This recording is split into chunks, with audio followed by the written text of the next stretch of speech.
This is one letter from a young fan who was a 6-year-old at the time. I love Doctor Who, and when I grow up, I want to be an actor so that I can help Doctor Who. And please, can you tell me, is there a Doctor Who fan club? Well, that sounds like a nice chap. Yeah.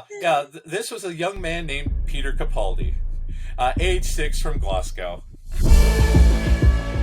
Welcome to the Autistic Culture Podcast. Each episode, we dive deep into autistic contributions to society and culture by introducing you to some of the world's most famous and successful autistics in history. Before we get started, a quick disclaimer on how we use the word autistic. The purpose of this show is not to diagnose the people or characters we discuss as autistic. While some may have announced being autistic, what we're sharing here is our observation of what is representative of autistic culture.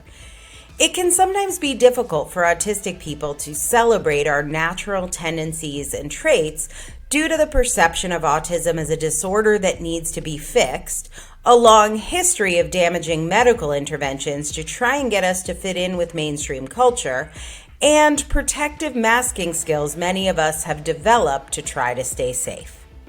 Whether you are autistic or just love someone who is, your hosts Dr. Angela Loria, the linguistic autistic, and licensed psychological practitioner Matt Lowry welcome you to take this time to be fully immersed in the language, values, traditions, norms, and identity of Autistica. Episode 30, Doctor Who is Autistic. Oh, hey, Angela, I'm very excited for today. I basically did the entire podcast so that I could be a part of this episode. So. Oh, very nice. Are you a Whovian? I am a Who fan. Thank you. I watched it a little bit in college, but my husband is the real Doctor Who fan. So I've done all the tours, all the museums, all the episodes in support of my husband's special interest. That is fantastic. I was a gigantic Doctor Who fan in the David Tennant era. Yep, that's my favorite Doctor. Yes, yeah, he was my first Doctor, and my son Emmett. His name is Emmett David because Emmett after Doc Brown, David after David Tennant, the Doctor. So he's a double Doctor, and I very, very much love the David Tennant era. I liked the Stephen Moffat era with 11, but Peter Capaldi, number 12. I didn't get to see him in the first run because I didn't have access to BBC at the time, and my ex did not like Doctor Who, so I was not. But getting back into it, my God, Peter Capaldi has such a great era, and I think he's a good Doctor. And yes. I really resisted Matt Smith, and then I came to like him. I got there with him. There are some, because I, again, being online, I read that David Tennant is the cool Doctor, Matt Smith is the ADHD Doctor, and Peter Capaldi is the autistic Doctor. That sounds about right. Yeah, and man, there's so much to go over, so much to talk about, and I'm guessing that there's going to be a lot of Whovians listening to this episode, but I don't want to alienate the people who don't know about the magic man who lives in a box. So I will say, like, clarification here, my husband is British, and it is required when you are born in England. They make you sign something that says you will be a Doctor Who fan. You have to. I know, yes, it is actually required by law. But if you are American or USAian, as I like to call it, you might be wondering why Matt referenced the BBC and that he couldn't watch it. So it is easier now with streaming services, but certainly when I was growing up, it was hard to get access to Doctor Who. Much easier now. I don't know which streaming service it's on, but you can for sure find it. Well, this fall it's going to be on Disney Plus, so everyone's going to have access. Disney has paid for the franchise. Yeah, they get a significant cash increase, which really, really increases the budget, and they're going to do some amazing stuff. So now is a good time to learn about Doctor Who, to get into Doctor Who, to watch all the old episodes, and by that I mean it's like 60 years. But yeah, it's only about 30,000 episodes, so just catch up. Yeah, before. this is the reason why Abed Nadir got into Inspector Spacetime, because it's a show that will never ever end, and it's beautiful. But in order to give you a proper introduction to Doctor Who, I want to have this quote from Stephen Moffat. So, Oh, Angela, will you read this quote from I Stephen would Moffat? love to do the honors. I love me a little bit of Stephen Moffat. So he says, when they made this particular hero, they didn't give him a gun. They gave him a screwdriver to fix things. They didn't give him a tank or a warship or an X-Wing fighter. They gave him a call box from which you can call for help. And they didn't give him a superpower or a pointy ears or a heat ray. They gave him an extra heart. They gave him 2 hearts. And that's an extraordinary thing. There will never come a time when we don't need a hero like the Doctor. Yeah, and we're going to hit on a bunch of high notes. We're going to have a brief overview of everything, and then talk about why it's autistic. But before we get into it, as River Song would say, spoilers. Okay, So, yes. so Doctor Who has been on the air in the BBC for a very, very long time. It started off in 1963 with the first Doctor being William Hartnell. And it started off as an educational series where this, back then, a human with a granddaughter would travel around and go into the past to learn about history, and go into the future and learn about science fiction. And they picked up the Doctor's uh, granddaughter's school teachers, Ian and Barbara. And that gave this outside perspective, because, the Doctor and his granddaughter would just be like, oh, hey, yes, it's very normal to get in and travel through time. And they were like, oh my, what an interesting thing. And of course, since, the Doctor was too old and the granddaughter was too young, then they could have this relationship and appeal to people who were not too young or too old. Cross-generational, yeah. And it was on at like tea time. Like everybody watched this as a family. It was like a 7 p.m. show. And my husband has memories of like watching it. Grandparents, kids, little kids. It was very intergenerational. There's a very, very good biopic about this era of Doctor Who, and I very much recommend it. I can't remember for my life, but it's about the forming of Doctor Who, about the BBC at the time. Brian Cox plays the head of the BBC. Uh, I love Brian Cox. yeah, he was. It's a very, very good documentary about how he didn't want any bug-eyed aliens, and then they created the Daleks with the giant eye stalks. Because I love that. Is it an adventure in time and space? that's it. Yes, that's it. And Google talk that about shit. how William, exactly, because we can't go without knowledge, because that's not the way. Right. And yeah, William Hartnell.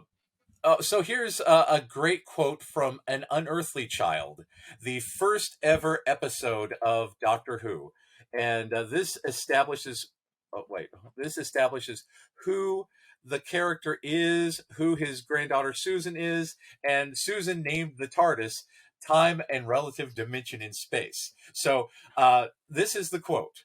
Yes. And the TARDIS, just to clarify, is that call box or phone booth, as we would call it in the USA. Matt's holding it up if you're watching the video. The blue spaceship that's bigger on the inside. Yes. Okay, so I tolerate this century, the Doctor furiously insisted when speaking to school teachers Ian and Barbara, but I don't enjoy it. Have you ever thought what it's like to be wanderers in the 4th dimension? Have you? To be exiles? Susan and I are cut off from our own planet without friends or protection. But one day we shall get back. Yes, one day. One day.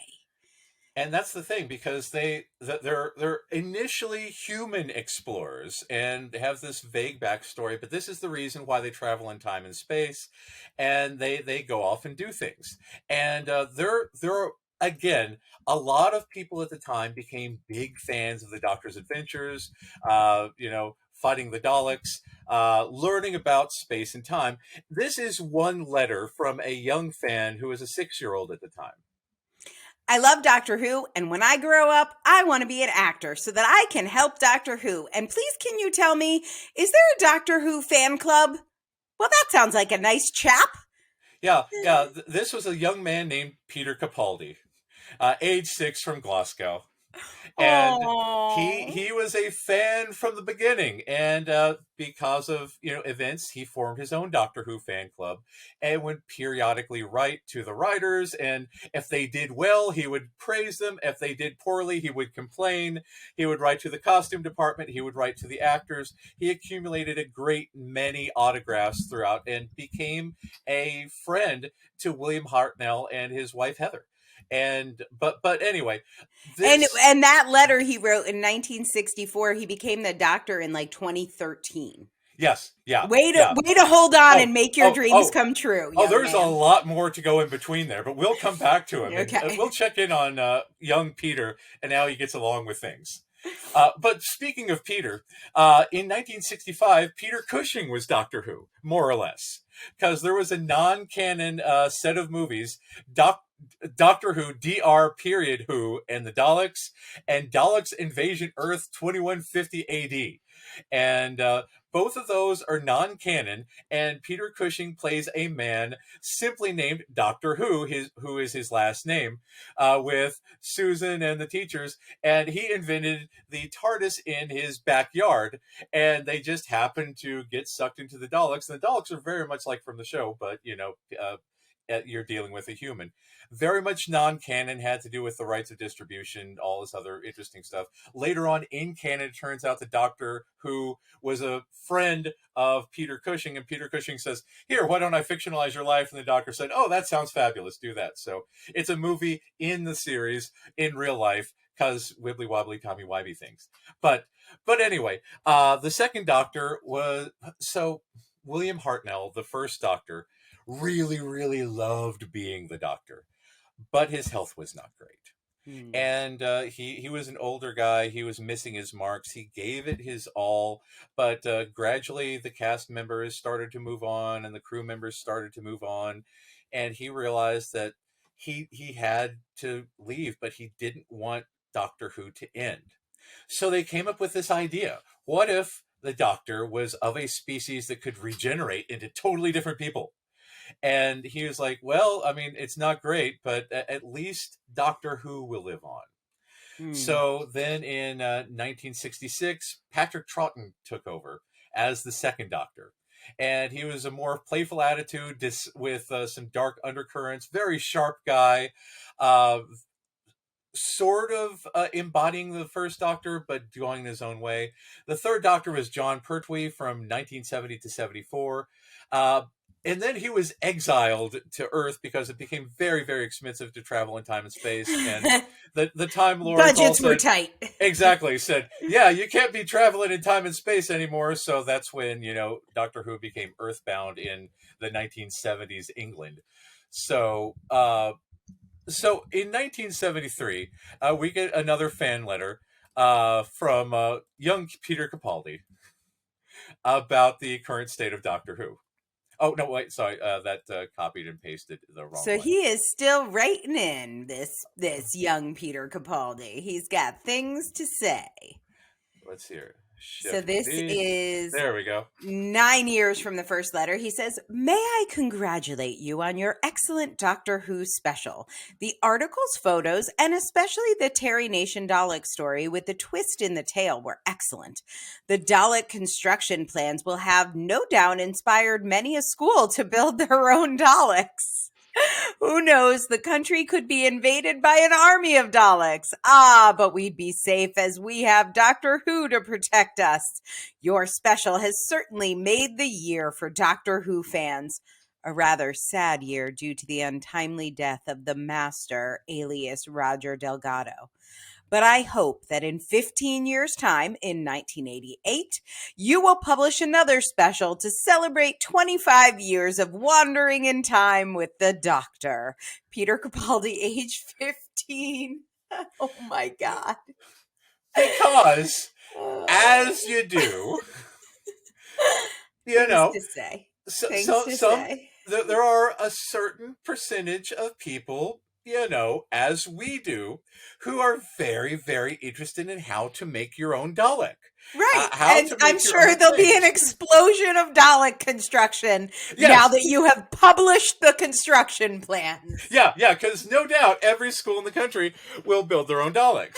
And Obviously. yeah, that's the only foregone conclusion, because Oh. this is the way of our people. We avidly digest. One of my projects, I plan to build a life-size R2D2 because there is an astromech building club. And now that I know that there are Dalek plans, I'm going to have to build R2D2's hangry cousin, a Dalek. So, but this is the thing. We get very, very, very into our fandom. We get very, very into the minutia of how the props work, how the people work, how the things work. Because once again, I talk about autistic relationships. We have the 3 Fs: friends, family, and fictional characters. And we love the fictional characters as though they are our family and friends. Mm-hmm. And there are, again, those among the people who we often count as our own, who are so, so dedicated that we learn everything we can. And this young lad, Peter Capaldi, was one of them. And Yes. so we go on to the Tom Baker era, and Tom Baker was the longest running Doctor Who. The longest running Or Doctor the in doctor Doctor with Who. the Yeah, longest scarf. exactly. One or the Yes. So the story behind the scarf is this, Oh. and it's a fun story with that. So According to Tom Baker, when a woman named Begonia Pope was asked to knit a scarf for the new doctor, she was unsure how long a scarf was required. She consequently used all of the wool she had been given, resulting in a ridiculously long scarf. The producers loved it, and after it had been shortened slightly, it was used for the 4th Doctor story robot. yeah, and so there were a number of stunt scarves and scarf revisions, but the long scarf became his thing, and he was the longest running Doctor for the most episodes in most series. Overall, most Doctors stay for about 3 seasons. And that is a returning thing that we'll get to in just a bit. But he stayed around for the long haul. He had a very interesting mental health history. He had a breakdown once, may have tried to murder his mother-in-law with gardening implements, had a breakdown, ran off from his family to become an actor in his mid-40s. He was a very, very interesting person, but again, not a lot of documentation about that. But he was a very eccentric doctor. So longest running, but how many seasons was that? 1984 to 1981, 7 years. Okay. So most were like 3. He had like 7, despite the... Yes. And this is where this kind of stuff comes in, because one of the big hallmarks of Doctor Who is that he often has human companions, and that are the jewelry term, the Accessories? foil, Oh, the okay. foil for him, because when the humans interact with humans, they're doing humany things. When he's interacting with a companion, it makes him look very different by comparison. And Tom Baker's Doctor Who, the era was he was very awkward. He was very interesting. He was very eccentric. And this is a big thing that caught on, and this is the reason why that era was one of the biggest eras. And this is when a young man named David John McDonald became a fan. In 1974, at the age of 3, David John McDonald tells his parents that he wants to be an actor so that he can be Doctor Who. So as he grew up, he studied, and he was in commercials when he was 16, and he later became a member of the Actors Union. Unfortunately, there was already a David McDonald in there, so because he was a fan of the Pet Shop Boys, he took Neil Tennant's name and became David Tennant. I did not know that story, and I love David Tennant. Oh yes, and I kind of like the Pet Shop Boys, but yeah. Wow. Okay. So from the age of 3, David Tennant said, "I am going to be a doctor." Wanted to be the doctor from the time he was 3. From the time he was 3. Oh my God. And he got into acting specifically because he wanted to be the doctor. Mm. So around this time, in 1980, uh, the young man Peter Capaldi, he had collected autographs from doctors 2 through 4, but in 1980 he threw them out. And he said he had autographs from Patrick Troughton, John Pertwee, Tom Baker. He also had a letter from William Hartnell's wife, Heather McIntyre, since Hartnell was too ill at the time to write back himself. And Did he get what? mad about something, or did No. he accidentally throw them out? Oh, that's the thing. This is the reason. Okay. What inevitably happens if you grow up with it is you reach a stage where you leave it. The first 4 doctors were the ones I grew up with. And so towards the end of Tom's time, I sort of drifted off because I went to college and I was going out into the world and stuff like that. So next time you're thinking you're just too punk rock for your childhood interest, perhaps store your things in a box instead. Your future self might thank you. And that's the thing, because when he was in college, Doctor Who was no longer cool. And because he wanted to fit in with his friends, he got into punk rock music and started a band called the Dream Boys with his friend Craig Ferguson from the Late Night Show. That Craig So, Ferguson? that Craig Ferguson. He and Peter Capaldi were briefly in a punk rock band. So, Okay. in order to be cool, in order to eschew his childhood interests, because if you're watching on YouTube, you can see all the neat stuff behind me, because there's a big thing. Autistic people camouflage, autistic people mask. And when people say, you're not supposed to be into that thing is not for people like us, we will say, that's right, I'm into normal things. And this is a very tragic thing that happens to a lot of autistic people, that we're forced to give up on the things that give us joy in order to appear normal. Right. So he gave up on Doctor Who for a while because he wanted to be, quote, normal.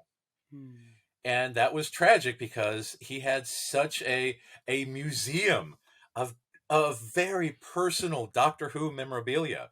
And again, right, but you see that look on neurotypical's face when you start info dumping. Like, I remember going on a date and talking about Crowded House, and it was with like somebody who is into music, and I was going through the various like production team and what Neil was wearing at which concert, and what color eyes the drummer had in 1984, and I just watched his face begin to fall. Like, it was just like, really? And it gets embarrassing. Like, there's a shame thing, there's embarrassment, and you're like, I'm not going to do that. That does not generate the results I want from other humans. Yeah. Especially at this point in his life, he's off to college, he's trying to date, make friends, and they're like, really? We're going to go through each of the doctors and what they wore on each episode and how many Daleks you constructed in your basement? And characters he drew of each of the doctors. So he drew each of the doctors and sent them to the doctors, and his drawing of Tom Baker was published. So it's out on the internet if you want to find it. Love it. But that's the thing. With that internalized ableism, that self-loathing of the, I can't be myself because other people will reject me. Yeah. And a lot of autistics feel that, and it's very, very rough. And that's a hurtful thing, which is again why you should take Peter Capaldi's advice and just store your things in a box instead, because when you are comfortable, you can come back to yourself. So anyway, the 5th Doctor was Peter Davison, and he was kind and fashionable with a stick of celery on his suit because reasons. He was probably the most neurotypically coded of the doctors, but this is not the end we'll hear from him. He'll come back. So keep an eye out for Peter Davison in about a few minutes. And then the 6th Doctor was Colin Baker, which he was an explosion of colors and words and emotions, very passionate, quick to anger, great big autistic emotions. And there's a lot of theories that perhaps Colin Baker himself was autistic, and therefore brought a twinge of this to the series. But unfortunately, because the head of the BBC at the time did not like Doctor Who, that was a big they shuffled around the time slot. He just he put an end to Doctor Who. Mm. So for the longest time, that was the end of Doctor Who. Well, Sylvester McCoy came in, and he was Doctor Who in 1987 to 1989, and that was the no, that wasn't the made-for-TV movie. He was Paul McGann was the TV movie. So Sylvester McCoy was the final Doctor Who, the final Doctor of the original era. Okay, we're going to take a quick break. We'll be right back.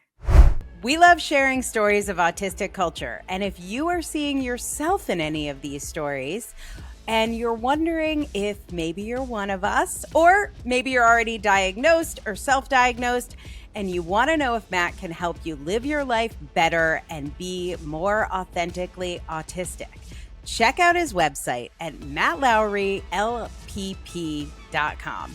That's Matt, M-A-T-T, Lowry, L-O-W-R-Y, and then that LPP, it stands for Licensed Psychological Practitioner. So head on over to mattlowrylpp.com and learn more about working with my buddy Matt. In 1995, Peter Capaldi got into filmmaking, and he had a short film, Franz Kafka's It's a Wonderful Life, which was nominated for an Oscar. And it starred Richard E. Grant. Richard E. Grant has been in many, many things, especially Doctor Who. Legendary actor, most recently on Loki as classic Loki. But he was also in the episode The Snowman as the guy that the evil snow kind of possessed. But fantastic actor. But anyway, he was an actor in this movie, and Capaldi's wife, Elaine Collins, was in there. The film is an absurd mashup of Frank Capra's It's a Wonderful Life and Franz Kafka's The Metamorphosis, because that's how you do a movie. Take a beloved classic work and a really, really arcane work of self-exploration, mash them together, see what happens. But anyway, in 1994, the film won a BAFTA award, and the Academy itself was one of those rare instances where it was a tie, and that's interesting. But he almost didn't make it to the ceremony because he didn't have the money. So he got some money from the Scottish Film Fund, and he kept borrowing and asking people, and finally he got enough money together to go to the Oscars, to accept his Oscar for making a film because he got into acting because of Doctor Who. Because of Doctor Who. Wait, and he actually won. He didn't just get nominated. He won. Oh, he won. That's cool. Yeah, right. So he became an Academy Award-winning filmmaker. But again, we'll catch up with Peter and see how his life turns out in a minute. So, but in 1996, they decided to reboot Doctor Who in America. And that's where Paul McGann came in, because they decided, the BBC partnered with, I think it was maybe ABC, I don't remember, but they decided to make a worldwide Doctor Who that was appealing to American audiences so that they get that nice American share. So they started interviewing people, and they started putting the word out there. And the agent for that young man, Peter Capaldi, said, "Hey, you're into Doctor Who, right? Would you like to play Doctor Who?" And Peter Capaldi said this. I knew I wouldn't get it. I love the show so much. I didn't want to have anything to do with it unless it was going to be me. I just didn't want to have the disappointment and go through all the blather of jumping through hoops of something I was never going to get. I knew it wasn't an American pilot thing. I said no, I won't go along. I said to my agent, no, thank you very much. It's not something I want. Yeah, because that's the thing. Doctor Who was perfect for him. And he couldn't bring it. First of all, the internalized rejection of, no, the Americans won't like me. I'll never be the Doctor. Why bother? Why even try? I'm not even going to try, because why bother? Why bother? Why bother? But also, he knew that he wouldn't be able to do the Doctor his way. And keep in mind, this is a kid who wrote letters. So if you haven't listened to the podcast, one of the common thing for the autistic people, we don't do hierarchy. If you're an autistic kid, you treat the teachers, you treat the principal, you treat a president the same as you treat anybody else, because we're very egalitarian in that regard. So a young Peter Capaldi tended to write to the Doctors Who, tended to write to the staff, tended to write to the production people to say, you did a fantastic job there, or you did not do a fantastic job there at all. I'm very cross with you. And he was very, very vocal about what Doctor Who should be and how the Doctor should be played. And he said, well, I can't control that. I'm just not going to deal with it. That's not me. So, but again, it did not go over well. It kind of crashed and burned. So a long time passed, about a decade, until a writer named Russell T Davies came in. And he started writing for many series, and the BBC said, hey, what would you like to do next? He said, I really like Doctor Who. And they're like, okay, well, let's look into that. So Christopher Eccleston was cast as the first Doctor of the revival era in 2005. But he had a lot of stuff. He had a lot of anxiety. He had a lot of depression. He also said that the long hours it did not work. So they started. Was he a stage actor? Yes. Yeah. That's what I thought. He's an amazing actor. Oh yes, very much so. But film sucks. I know you've done a little bit, but like with that documentary you're working on, it's very taxing. Like I had to stand outside in the rain for like 8 hours to get a shot. It's not like ideal without the right accommodations. So yeah, it's very awkward. And also, fun fact: I'm an extra in the movie Seabiscuit. You're in Seabiscuit? Okay. That is too weird. That is officially weird. Because they shot the racetrack sequence. Because you're in Kentucky. I'm in Kentucky, yeah. So I was in the racetrack sequence, and they also shot the hospital scene at Eastern State Hospital where I worked at the time. Huh. So yeah, right. So I'm just in the background, dressed in a trench coat because that's the only timey period clothing I had. Nice. They did not costume you, clearly. Yeah. So anyway, Christopher Eccleston was out, and Russell T Davies needed a replacement. So he was doing this Casanova series. And in Casanova, there was this actor named David Tennant. Yeah. And David Tennant said, Russell asked me to come to his house in Manchester, which is where we've been filming Casanova, because he had a couple of rough cuts of the first series of Doctor Who, and he knew I was a bit of a fan. So then they said they needed someone to take over, and they were like, oh, hey, I think this will work out. So anyway, this started his series as the Doctor. Okay, so David Tennant, just for if you're not a Doctor Who person, you're trying to catch up, we mentioned him earlier. He was the one who changed his name based on the Pet Shop Boy's name. He's also the one that we said was the cool Doctor. He is also, very important to note, my favorite Doctor, and an incredible stage actor also. So, I mean, he's done so much. David Tennant is prolific. I feel like I'm always watching him, but he's incredible. Yeah. So anyway, there was one episode in particular where there was a young boy on stage that was named Ty Moffat. And Ty Moffat was 5 at the time and said, you are my hero. I love Doctor Who. And he said, I also love Doctor Who. And the actress also said, I also love Doctor Who. And he said, you love Doctor Who? I love Doctor Who. And it was kind of ironic because that actress was Georgia Moffat. And Georgia Moffat has a bit of a pedigree when it comes to Doctor Who because her father was Peter Moffat, who changed his name to Peter Davison and was the 5th Doctor. The 5th Doctor. So she started to sort of low-key, high-key stalk David Tennant and send him around 400 text messages and showed up and, so eventually they got married. And she had David's kids because she had her first kid, Ty, when she was 17. She's never revealed the father, but David Tennant adopted Ty Tennant, and now Ty Tennant is on House of the Dragon. And these days he says, yes, I definitely want to be Doctor Who at some point because my grandfather was Doctor Who, my father is Doctor Who, I want to be Doctor Who. That's so cool. The fun thing about Georgia Tennant is that she met David Tennant while working on an episode called The Doctor's Daughter, where she played a sort of clone that was the daughter of Ten, the Doctor.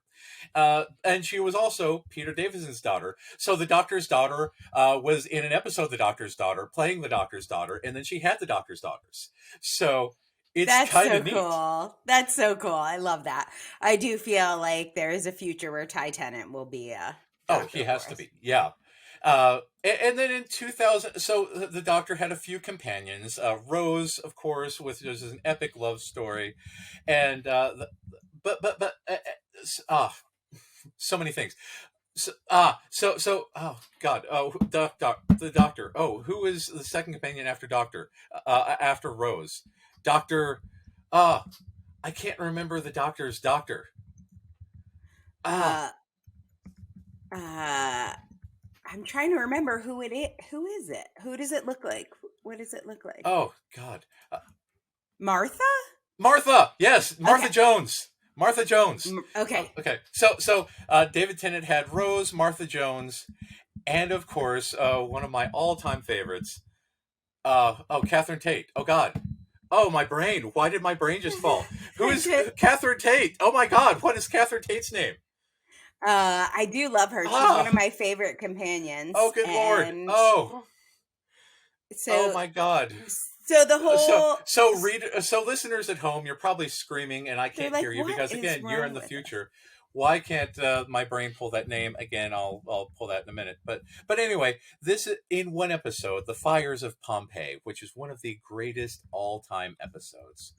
Uh, they meet Lobus Caecilius. Okay, so this is Donna Noble. Donna Noble. So, Yes. Oh, okay. thank So God.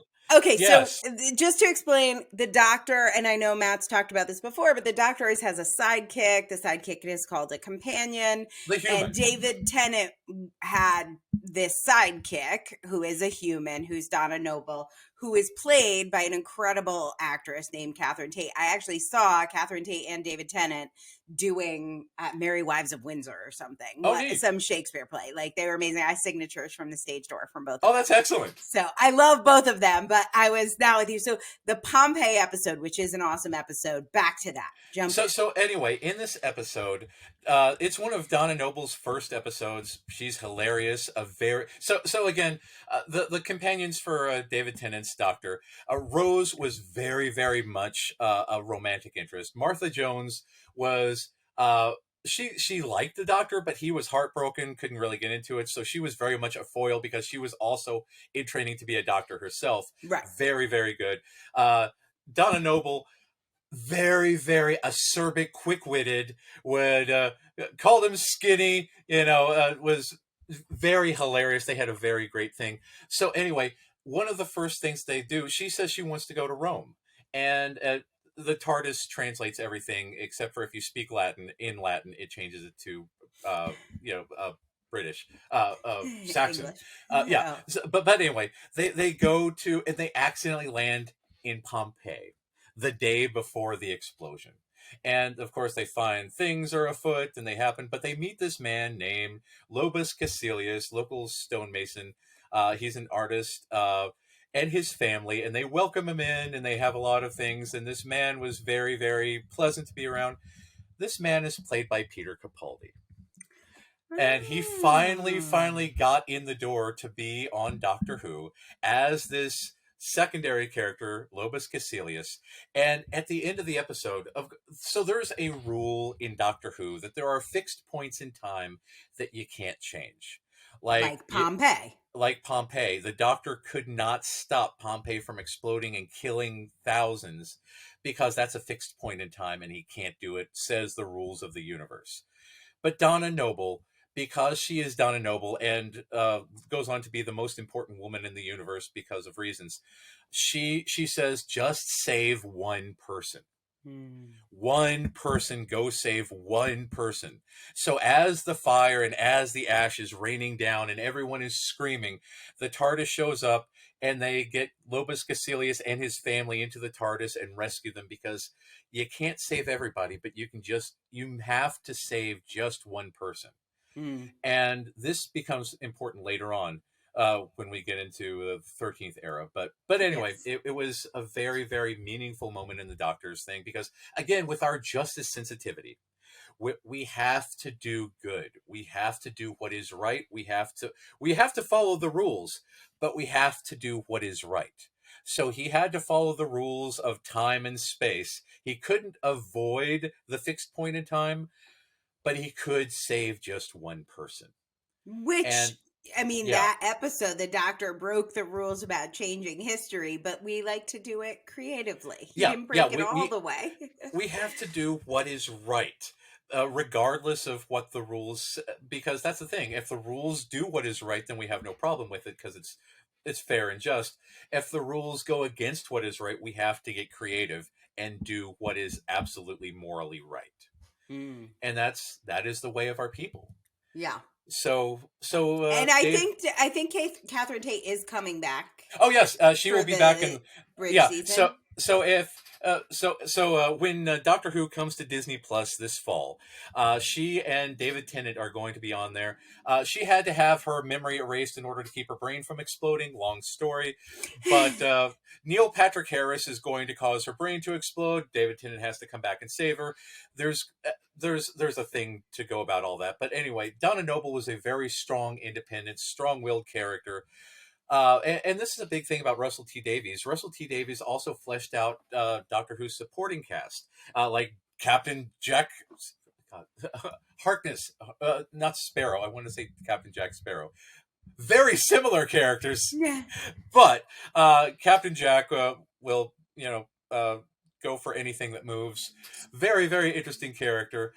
He created Torchwood, the Sarah Jane Adventures from an earlier companion, brought back K9, Doctor Who's robot dog, and created this whole Marvel Cinematic Universe before there was a Marvel Cinematic Universe in the early 2005, 2006 era, way before Iron Man. So he's going to come back and do all that again. That's a whole thing. But anyway, because David Tennant said, "Yeah, it's time for me to go. I've had my 3 years. It is time for me to go." And this is David's quote about his end for the Doctor. We all change when you think about it. We are all different people all through our lives, and that's okay. That's good. You've got to keep moving. So, as long as you remember all the people you used to be, I will not forget one line of this. Not one day, I swear. I will always remember when the doctor was me. And that was his parting line as he regenerated into 11. And 11, Matt Smith, a very a fascinating guy, very naturally somewhat clumsy, tended to break a lot of props, ruin a lot of costumes, very much considered the ADHD doctor. Mm-hmm. And he had a good run on this. Stephen And Moffat. like, who the hell wants to follow David Tennant? Like, David Tennant Yeah. is an amazing actor. He's also had a lot of chops. I don't know. To me, he looked like he was in his late 30s, early 40s. Matt Smith looked 15 or maybe 16. Like, people were not, it was very hard to accept Matt Smith for a lot of people. And then his first line was like, Matt's first line was like, "Still not ginger," and people claim that he was like anti-ginger, which I feel like. Are you in the ginger club? I feel I've got a ginger beard. I'm genetically. My son is ginger, so we'll count it. Yeah. So people were like, he's an anti-ginger. The like redheads didn't like it. There was like a lot of Matt Smith hate. Which I think, not that this is an ADHD show, but I think all of us that are in the neuro minority experience kind of those backlashes, and people came out hard and fast against Matt Smith. Yeah. And it was also a difference in showrunners because this is when Russell T Davies left and Stephen Moffat took over. And Stephen Moffat himself, he had a few really like a Christmas Carol. Oh my God. The Christmas Carol episode makes me ugly cry every time, especially the line, "But you didn't hit the boy." And if you know what I'm talking about, you know what I'm talking about. If you don't know what I'm talking about, for the love of God, go watch it. It is one of my favorite things ever. But it was a very odd run. He had very epic run-ups. There was stuff like the Pandorica. A lot of stuff had some really weird payoffs. But this is one of my favorite quotes from Eleven's era. "When you wake up, I'll be a story in your head, but that's okay. We're all stories in the end. Just want to make it a good one, eh? Because it was. It was the best." there was a thing about the universe unraveling, and his companion Amy Pond was the linchpin to all this. And anyway, it was weird. So Amy Pond and her husband Rory may or may not be autistic. He was an interesting character. Uh, Hung around, and they had a very interesting experience where they had a child together, who later on was named Melody Pond. Melody, their daughter Melody Pond, who later grew up into. There was a thing. Melody Pond was kidnapped by aliens, and went back in time and became Mel's because she was brainwashed to kill the doctor. And so anyway, they end up trying to kill Hitler, as one does. And Melody Pond is shot, and she's dying, and she regenerates into River Song. And it turns out that their companion's baby, who is displaced in time and raised to be an assassin to kill the doctor, turns out to be his wife, as one does. And when Melody was a kid, she would say, "Why did the teacher asked, why did the Titanic sink? Because the doctor didn't save it. Except you don't know about the doctor because you're stupid." And again, we tend to be kind of like that with teachers. I don't know. You might. I was. I was 100%. Yeah. But anyway, got all the stories there. River Song was a very, very good character, a very strong character. She was in prison most of the time for killing the doctor, which is a long story on that, because at first she was a spaceman, then she wasn't a spaceman, and a time traveler, and then in jail and not. And then there were aliens, and then there weren't aliens, and they had to get John F. Kennedy, Nixon involved. It's Tommy Wiseau. Again, Stephen Moffat's era was a wild one. Yeah. So did you know River Song's name was actually written in the language of the forest people? Melody is what Amy called her, but the forest people didn't have a word for pond, so they used river.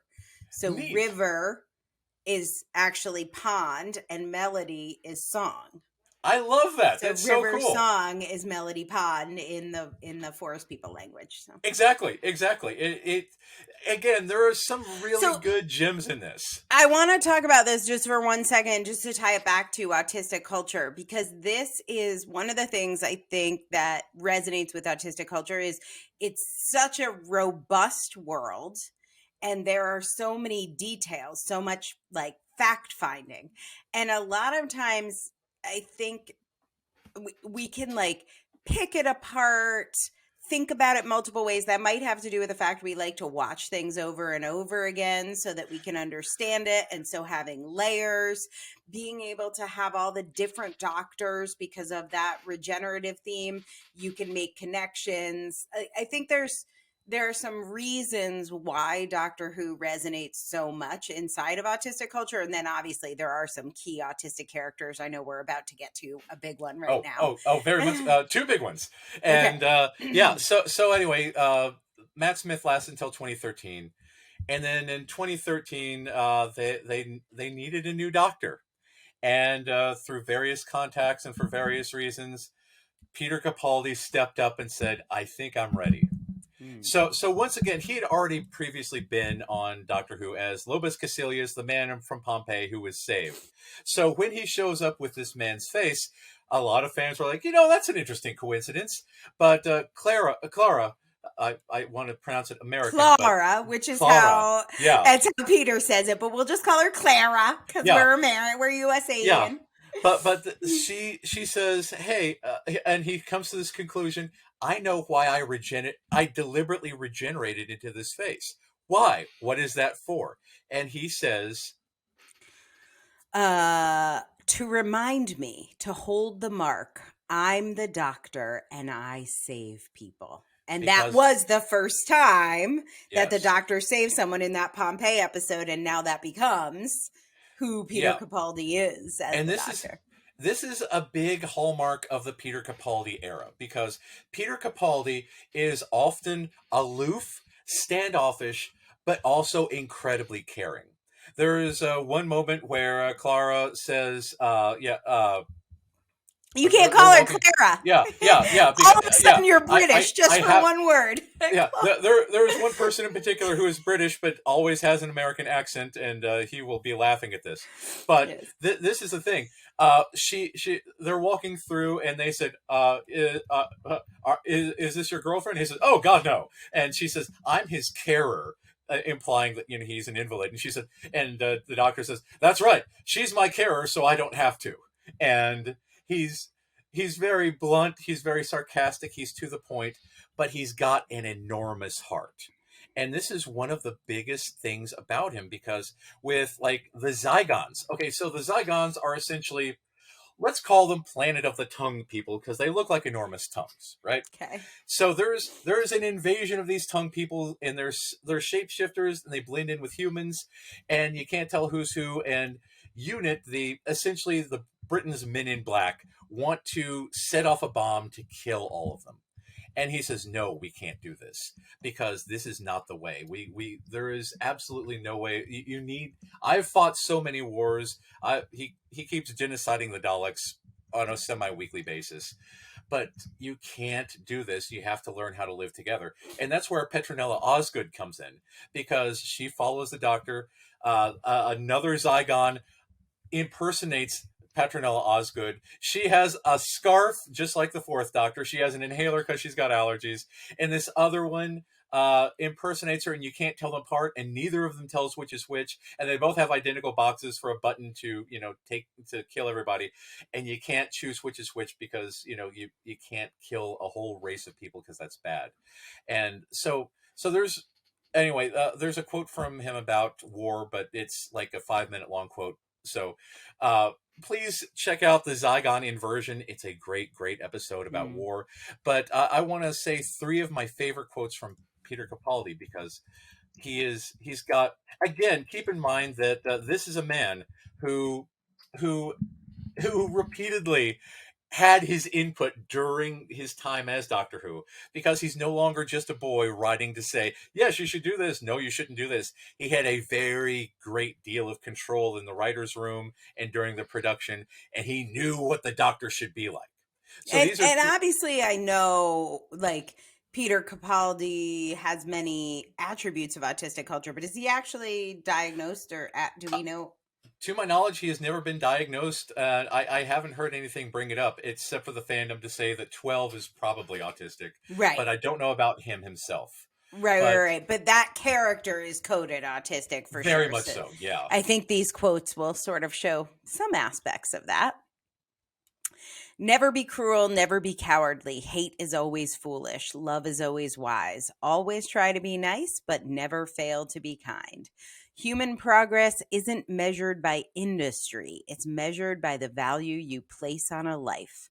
An unimportant life, a life without privilege. The boy who died on the river, that boy's value is your value. That's what defines a species. Sometimes the only choices you have are bad ones, but you still have to choose. Yeah. Okay, so that was 3 quotes. I read them back to back, but tell me your take on why are these your Peter Capaldi quotes to live by? Peter Capaldi was big on kindness, because, again, he faced, when we come back to the Stephen Moffat quote, the Doctor does not carry a weapon. The Doctor carries a sonic screwdriver to fix things, or to occasionally take the bolts out of doors so you can get through them, except for the sonic screwdriver doesn't work on wood for reasons. But the Doctor is always kind. And that was Peter Capaldi's thing. No matter what you do, no matter what thing that you get through, there are choices to make, and kindness is always the right choice. And he's surly, he's acerbic, he is... But that's the thing. No matter what situation he gets, there was one thing where, so there's this one story where, picture a factory that is very dangerous, and instead of using equipment, you do things remotely with robots. But the robots become sort of sentient, right?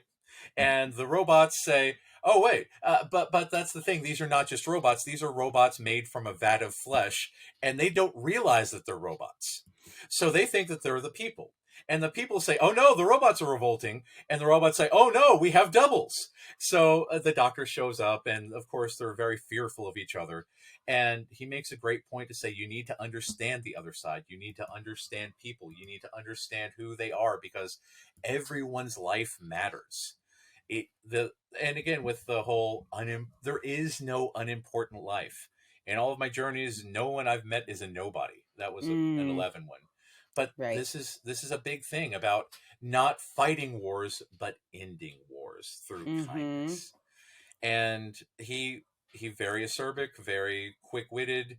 Uh, he was very, very formative in all of that. And no matter what situation he got into, no matter how difficult the situation, he found a kind resolution. And that was his impact on Doctor Who. And with River Song, long story, she and the Doctor traveled in opposite directions in the time stream. The first time he met her was the last time he met her. The first time she met him was the last time. Anyway, so right before, the Doctor knew that was the last time he was going to ever see her. So they went to a planet that had 24-year days. So they spent 24 years together before he knew that she was going to go off to a deadly library. Again, won't spoil it, as she often warns against, but you should definitely check it out. Both Silence in the Library, epic. The Husbands of River Song, fantastic. He later And I'm going to hanging... put some of these links in the show notes too, just to make it a little easier for you. The Doctor's war speech is on YouTube. The war speech. Oh my God! But you should watch all the Doctor. We've already told you this at the beginning. Just watch them all. This whets your appetite. Yeah. So anyways, he spent months carefully going through time and crafting this. He built a hotel. He paid the hotel people well. He did all this in order to spend 24 years with the woman he loved. And anyway, just a great doctor. I very much recommend it. Thanks for listening to the Autistic Culture Podcast. We'll be right back. When autistic people find a special interest, they go deep and have a lot of knowledge, even if they don't have that formal education background to go with it. If you want to capture your spin in a book, check out Angela's work at differencepress.com, differencepress.com, and find out more about becoming an author and establishing your credibility with a book. His companion after Clara, long story short, Clara is now both dead and immortal, hangs out with Maisie Williams from Game of Thrones. Because she's immortal, they now have a TARDIS that looks like a diner. It's a long story. Definitely check it out. It's fun. So he hung out with this woman named Bill, who is named after William Hartnell. And Bill's girlfriend is named Heather, after William Hartnell's wife. And there was a whole big thing there. And there's a very tragic thing with the Cybermen. It's all very big. It's heartbreaking. I can't recommend it enough. And epically shot. The budgets are starting to increase. They are. Oh my God, it's so good. And his relationship with Missy. So all throughout the series, the Doctor is of a species. Well, okay. Long story short, minus the Timeless Child. He comes from a race of Time Lords. Timeless Child's a whole other thing. We'll talk about that. He comes from a race of Time Lords, and his best frenemy is named the Master. The Doctor's not his real name. The Master's not his real name, but the Doctor chose to be called the Doctor. The Master chose to be called the Master. They've been frenemies through time and space for various reasons. So the Master regenerates into Missy. And boy, she's fun. She's evil, but she's fun. And she and the Doctor have this like weird flirty thing. Gonna kill you, might not kill you. Let's kill everybody. Let's not kill everybody. Sort of thing going on. And that dynamic is really, really good. But anyway, the time came for Peter Capaldi to say goodbye, because after 3 years, that was his time. So that line, never be cruel, never be cowardly, hate is always foolish, love is always wise, always try to be nice, but never fail to be kind, was his parting words. As he left the show, that was the speech he gave as his regeneration. So then also the story the story leaders, writers, the head writers, the story editors changed from Stephen Moffat to Chris Chibnall. And Chris Chibnall has a big history in other shows. I personally feel like he went the J.J. Abrams route when it came to the 13th Doctor, because not only are there a lot of lens flares, but there's a very massively dramatic different way of shooting. He changed up all of the cast. Jodie Whittaker does as good a job as she can as the Doctor, and it has been said that Chris Chibnall intentionally wrote her with autistic traits. But again, I'm not sure that he understands what autism is. Right. Yes, we love it when neurotypical people try and write an autistic character. See Rain Man for details. Yeah. You guys usually nail it. You're just you get it. So this is one of my biggest issues with the Chris Chibnall, and I'll call it the Chris Chibnall era, because everything is on him. He wrote like all of the episodes except for the episode with Mary Shelley, which was a fantastic episode. And again, Jodie Whittaker does a very, very good job in that episode when she has good writing. But Chris Chibnall doesn't know what he's doing with the Doctor. And again, the Doctor, instead of being, this force of nature, she now doesn't really know what she's doing. She's kind of flighty. She's easily distracted. She now has a whole host of companions instead of just having one or two. She now has like 4. Mm-hmm. So there's Yaz. There's what's his name? Yeah. Anyway, there's lots. He's 4 companions, and then gets like 5, and then by the time of the New Year's special, there's 7 people in the TARDIS, right? So with like, which it is a very big phone box inside. It is. But one thing that got me personally, like in the Fires of Pompeii, it's epic because David Tennant rushes out of the TARDIS, grabs the family by the hand, drags them in. Donna Noble's standing there in the doorway, ready to pull them in. It's 2 people against the world. But in this New Year's episode with the Daleks, you have this moment where the Daleks are there ready to kill everybody. And then you have this extended sequence for 45 seconds where 7 people line up and crawl out of a phone booth like a clown car. Right. And it kills me. And I don't, and God. It was hard to keep track. Like, I did care about Jodie, but there's like, I don't know, Graham, Ryan. Yes. I don't know. And obviously, I often resonate with the companions. Yeah. The companions are usually like my favorite character, even more than the Doctor in some ways. But there was just, the writing was just, it felt thin. Yeah, very, very, for like all the whole run. I liked Yaz as a companion. I liked Jodie Whittaker as a Doctor. But God, they deserved better. Yeah. And that's why when it was revealed that after 3 years he was out and they were going to have a replacement, and Russell T Davies is coming back. That's the key to everything. As you know, my goal is for Russell T Davies to be my best friend. Yes. I'm working on that. I'm committed to the long-term vision of our life as best friends together. So, and he has such epic plans. He's great with inclusion.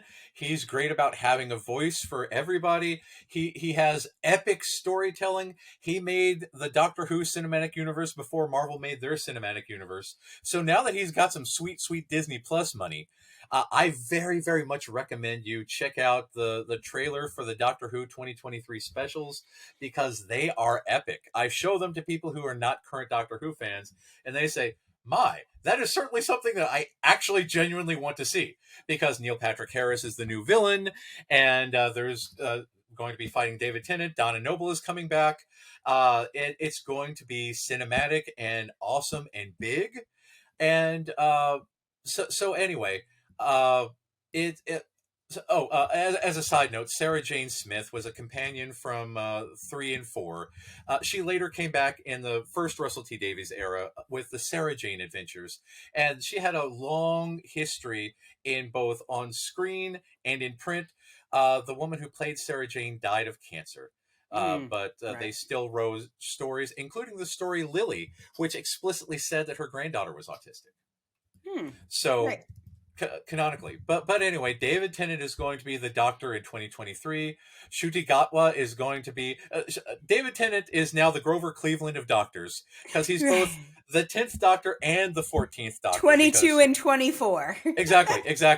And Ncuti Gatwa is going to be the 15th Doctor afterwards. But David Tennant has hinted that that's not the end. So we'll have to see what comes up with this. He's doing this like mini season, this bridge season where he said they're going to come back with Catherine Tate. I think it's like 6 episodes or something. And then we know he's going to regenerate. But yes, we don't know what the story will be. But since it was written by my best friend, Russell T. Davies, what we do know is it will be well written. I can't promise anything else, but I can promise good writing from Russell T. Davies. It's going to be awesome.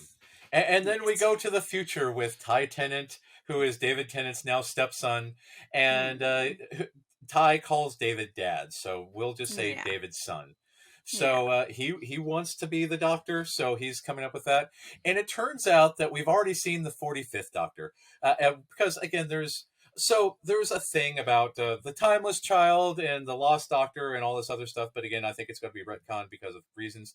But during Russell T. Davies' era, there was the 45th Doctor, who was the secret Doctor. Because once again, if you haven't seen Silence in the Library, please do. Because it is an epic episode. There's mystery. There is the very epic line, "Hey, who turned out the lights?" And if you get chills from that, you know what I'm talking about. But anyway, so there's this character named Dr. Moon. And Dr. Moon lives in a computer. And Dr. Moon talks to the girl who lives the computer system. Spoilers. The computer system is run by a girl who was saved by her father by putting her into the computer before he died. And the Doctor does the same thing with oh God, Alex Kingston. It's River Song. God, my brain, you know. So the Doctor does the same thing with River Song to save her, so she gets to be in the computer. But when Russell T. Davies and Stephen Moffat were talking about writing this episode, they both agreed that Dr. Moon was going to be the Doctor himself, so they could spend eternity together. Because she had already saved him and put him in the computer previously. And that's the reason why he's a little bit manipulative. They say that he's his widow, her widow. Somewhere in the terrible future on a battlefield, the 45th Doctor dies in her arms and makes her the same promise she once made him. "It's not over for you. You'll see me again." So when River buries her husband and goes off to have lots of adventures with his younger selves and confuse the hell out of them, until, of course, she ends up in the data core of the library planet and realizes she'll never see him again. And then she says, "I wonder why anyone would call a moon doctor." And then she realizes that that's actually the Doctor. So that is the secret romantic backstory they put in. And they don't know if it's canon or not. If you read it, you get the interview with Russell T. Davies and Stephen Moffat. It's an interesting bit of arcane trivia. And you know how we love arcane trivia. We do love a little arcane trivia. I think that's part of what makes the Doctor Who world partly part of our autistic culture. Is there is more arcane trivia than you can shake a stick at. Exactly. And if you're a fan of Community, Dan Harmon is a huge Doctor Who fan. So he made Abed a huge, essentially Doctor Who fan, but for, of course, rights issues. Abed is a big fan of Inspector Spacetime. And again, for copyright reasons, he can travel anywhere in space and time, just not at the same time. Because, again, copyright reasons. So it's a fantastic little sub-show. The Doctor Who Holiday Special is a terrible classic. For a while, the people from Inspector Spacetime wanted to do a web series, but NBC slapped them down, ironically, because of copyright issues. Oh, but I really, really hope that this encourages you to seek out the show and to binge the show, to get very, very deep into the show and see how it's a reflection of us and our culture and our values. how, you can be gruff and complaining on the exterior, but still be kind, because I will complain nonstop about anything and everything. There are days when I hate the world and everyone in it. But at the end of the day, if someone says, "Hey, I need help," then I'm like, "Okay, I will help." Let's go. Because you have to, because I that's what want you to have to dwell do. on that a little bit. I almost jumped in earlier, but one of the most one of the big highlights for me, especially about the Peter Capaldi stuff, was about kindness. Yes. And the thing is, when you're saying kindness, I know what you mean, because it's in the context of autistic culture, but kind can look all sorts of ways. Like when Oh, yes. I got married in India, and when I got married, there was like a night before rehearsal dinner, has a different name. It's called a sangeet, but rehearsal dinner basically. And my in-laws paid for this, and they paid for a band. And I wanted to show my appreciation that they had thrown this amazing party and they hired this band. And in my head, the way to show appreciation was I was going to dance to every song this band played. Uh-huh. I wanted to be extra kind, extra appreciative. I was not going to sit down. I was not going to get mopey. I was not going to hide. So I like braced myself, because usually if there's a party, I'll be the one in the kitchen or the closet or the bathroom. Like I like to just hide. And so I was like, I'm going to be out there. I'm going to be dancing. I'm going to show them how much I love it. What I didn't know was in Indian culture, instead of paying a band for like 2 hours or 4 hours, the way this band was paid was they came and they would stay as long as the party went on. So as long as people were dancing, they would keep playing. Lost in translation. So what everyone in his family was thinking is, this girl is so rude. She is making it very clear she's going to take this family for every penny. She's just going to keep this party went on. I was like, how many hours did they pay for? Finally, a cousin like came up to me and was like, you should really stop dancing. This is costing his parents a lot of money. And I'm like, what? But nobody wanted to tell me because I looked like I was having so much fun. But I was just trying to be kind and show my appreciation. But it was killing me. Yeah, you were I exhausted. did not want to be there at all. You were exhausted. They were exhausted. You were dancing as long as they were playing. They were playing as long as you were dancing. It's this perpetual motion machine trying to outlast each other. It's the gift of the magi here. So what I want to say about kindness is like, it is within a cultural context, and often sweetness can be confused with kindness, or niceties or pleasantries can be confused with kindness. What Peter Capaldi and the Doctor Who franchise in general bring is, I think, an autistic culture definition of kindness, which is a deep, abiding, justice-fueled kindness, not about friendliness or cheeriness. Yeah. You have to do what is right. You have to help people in need. You have to, no matter what, be good to people. And that's not just, again, like, hey, I want your chips. No, you can't have my chips. That's giving chips is not kind. Right. Helping people in need, people who are starving, help the people who are starving, help the people who are hurt, standing up with the marginalized people. Yes. That is what is kind. Putting yourself out there to do what is right for the justice. Again, bending the rules of space and time to help those who need it. Yep. Bending the rules of space and time to help through those who need it. Well, that is a good way to end this magical episode. If you're not a Doctor Who fan yet, hopefully you've picked up a few hints on why people love it so much. If you are, in the comments, tell us your favorite Doctor. Mine is David Tennant. Did I ask you yours? What's your favorite Doctor? Oh God, it's a tie between Tennant and the Capaldi, because I again, can see that. he was my first. Tennant was my first Doctor. I love everything he does, but Capaldi, I need to move some books around because I've got 12-inch dolls of both Capaldi and Tennant, and at some point, if you watch on YouTube, you'll be able to see them behind me around maybe Grogu. But again, I want to make sure my books don't fall over, and I must have silence in my library. So, But Yes. but with that said, hey Angela, what was your favorite part about being autistic this week? Well, my favorite part of being autistic this week is that doing this episode gave me a very fun reason for my husband to info dump all over me about Doctor Who.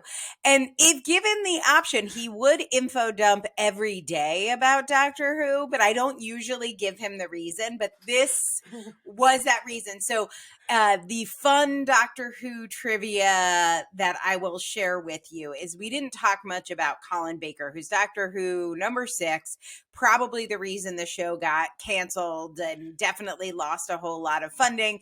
Colin Baker even refused to film his own regeneration scene into Sylvester McCoy, Doctor Who 7. So they used a body double because he wouldn't do it. But my little fun fact trivia is my handsome Doctor Who loving husband was actually in a film starring Colin Baker. You can find it, or the note of it, not the film because it's terrible, but on IMDb. It's called Soul's Arc with Colin Baker. It's absolutely terrible. My husband said he was horrible, cantankerous, and had few redeeming features, but he was in a film with Doctor Who. So this is what happens when we go deep on our special interests. We get to do crazy things. So I love that. That's fantastic. That's what I got for you. But I had so much fun doing this episode. Can't wait to see who your favorite doctor is below. Come back and join us next week. Like, share, comment, subscribe, and tell a friend about the Autistic Culture Podcast. Have a good one. Thanks for listening to the Autistic Culture Podcast. We hope you enjoyed today's episode. And remember, no one ever changed the world by being like everyone else. You can find out more about writing your book with me at differencepress.com. That's difference, DIFFERENCE, press, PRESS.com. Or getting a psychological evaluation or consult with me at www.mattlowrylpp.com. That's MATT, Matt Lowry, LOWRY, LPP, as in licensed psychological practitioner.com.